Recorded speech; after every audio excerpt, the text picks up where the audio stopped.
રાજકોટ શહેરમાં વધુ એક વખત મારામારીનો લાઈવ વિડીયો સામે આવ્યો છે।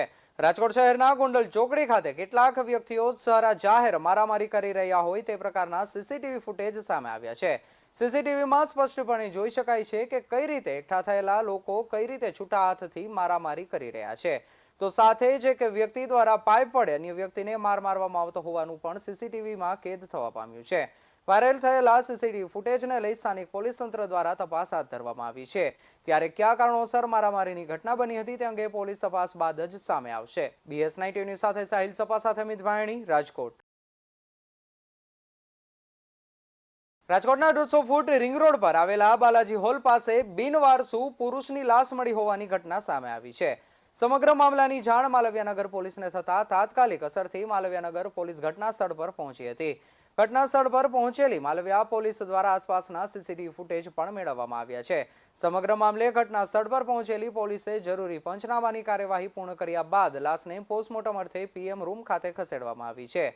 પોલીસની પ્રાથમિક તપાસમાં મૃતક શ્રમિક હોવાનું સામે આવ્યું છે, તેમજ કયા કારણોસર તેનું મૃત્યુ થયું છે તે બાબતે પીએમ રિપોર્ટના આધારે ખ્યાલ આવશે। સાહિલ સપા સાથે મિત ભાયણી, BS9 TV ન્યૂઝ, રાજકોટ। રાજકોટમાં પ્રથમ કેસ એવો બન્યો કે જેમાં ડોક્ટરે સક્સેસ ઓપરેશન કર્યું હતું, જેમાં સમગ્ર ભારતમાં 1,01% લોકો એવા હોય છે કે જેને ખોપડીનું ટીબી થતું હોય છે। ત્યારે રાજકોટના રાજ મલ્ટી સ્પેશિયાલિટી હોસ્પિટલમાં એક એવા યુવા દર્દી એવા આવ્યા કે જેને માથાના ભાગે રસી થયા બાદ જે મગજની ખોપડીના હાડકાનો ભાગ સડી ગયો હતો।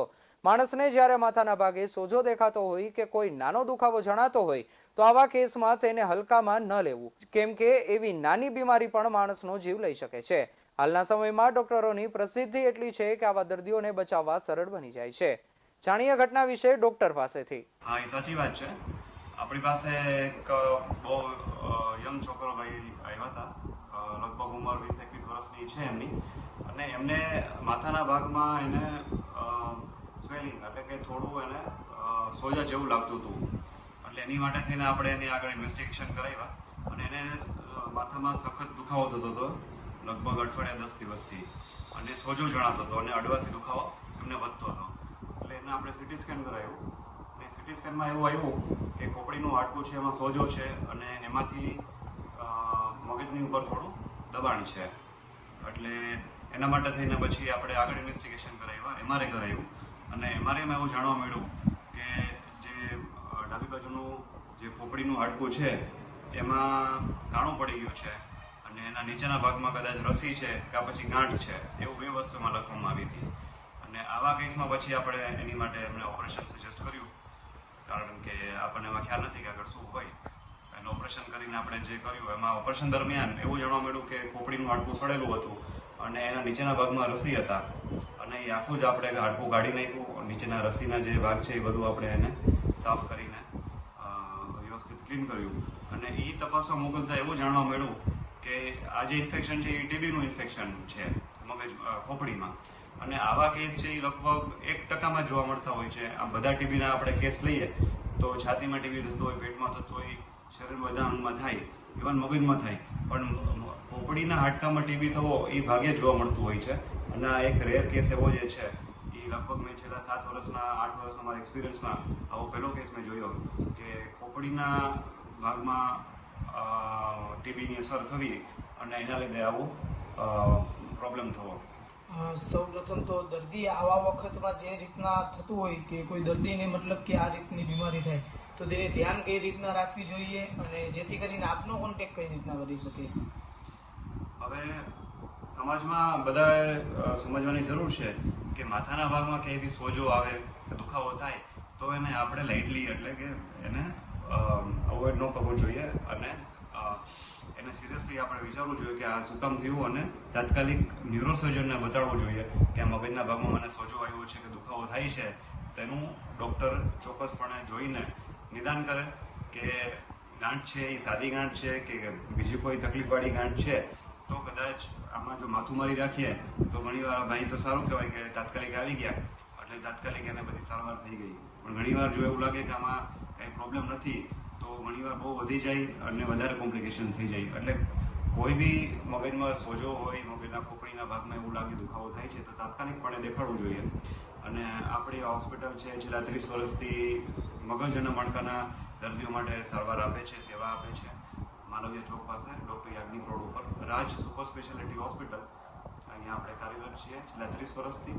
એટલે આવો કોઈ બી પ્રોબ્લેમ હોય મગજ મણકાનો તો ગમે ત્યારે તમે કોન્ટેક્ટ કરી શકો છો.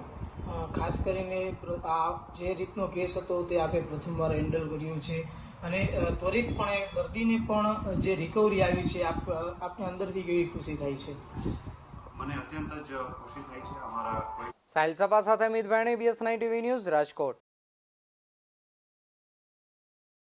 સમગ્ર રાજ્યમાં અંધવિશ્વાસના કિસ્સાઓએ જોર પકડ્યું છે, ત્યારે સુરતમાં પણ આવો જ એક કિસ્સો પ્રકાશમાં આવ્યો છે, જેમાં સુરતના એક તાંત્રિકે યુવતીને પોતાની પ્રેમજાળમાં ફસાવી યુવતી સાથે એકથી વધુ વખત દુષ્કર્મ આચર્યા હોવાની ઘટના સામે આવી છે.